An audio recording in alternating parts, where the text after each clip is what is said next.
Coffee உடலுக்கு நல்லது இல்லைங்கிறது தெரியுது டாக்டர். ஆனாலும் கூட இந்த காஃபியோட ஸ்மெல் அப்படிங்கிறது வந்து எனக்கு உடனடியா ஒரு எனர்ஜிய குடுக்குது.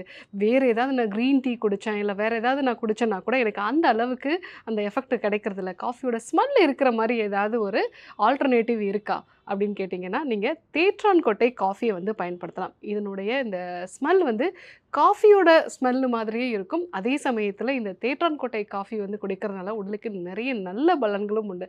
முக்கியமா நார்மல் காஃபி நம்ம எடுத்துக்கிறவங்களுக்கு அதிகமா அசிடிட்டி சம்மந்தமான பிரச்சனைகள் இருக்கும். அடிக்ஷன்லாம் உண்டாகும். அடிக்கடி காஃபி எடுத்துக்கணும். ஆனா இந்த தேற்றான் கொட்டை காஃபி எடுத்துக்கும்போது, செரிமான பிரச்சனைகள் வந்து சரியாகும். டயரியா மாதிரியான பிரச்சனைகள், இரிட்டபிள் பவல் சிண்ட்ரோம் இருந்தது அப்படின்னா, அதெல்லாமே சரியாகும். நம்மளுடைய வயிற்றில இந்த செரிமான சக்தி வந்து நல்லா வந்து இம்ப்ரூவ் ஆகும். பித்தப்பையில கற்கள் இருக்கக்கூடிய நபர்களும் வந்து இத பயன்படுத்தலாம். ஸோ இந்த கற்கள் எல்லாமே வந்து குறைய ஆரம்பிக்கும். பெண்களுக்கு உடல் சூடு அதிகமாகி அதனால வெள்ளைப்படுதல் மாதிரியான பிரச்சனைகள் இருக்குது. யூரின் போறப்ப எரிச்சல் உண்டாகிறது, கண் எரிச்சல் இருக்கிறது. அந்த மாரி பிரச்சனை இருக்கிறவங்களும் இந்த தேற்றான் கொட்டை காஃபிய வந்து பயன்படுத்தலாம்.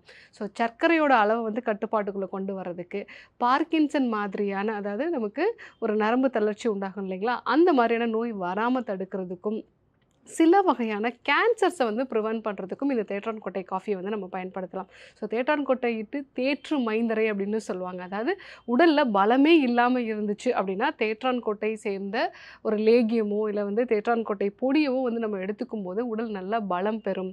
இந்த தேற்றான் கொட்டை காஃபிய வந்து நம்ம ப்ரிப்பேர் பண்ணி குடிக்கும் பொழுது, அதே அளவுக்கு உடலுக்கு நல்ல பலமும் வந்து கிடைக்கும். அதே சமயத்தில அந்த வாசனை இருக்கிறதுனால நமக்கு நல்ல ஒரு எனர்ஜி லெவல் நம்மளுடைய மைண்டும் வந்து நல்ல ஒரு காமான ஒரு நிலையில வந்து இருக்கும்.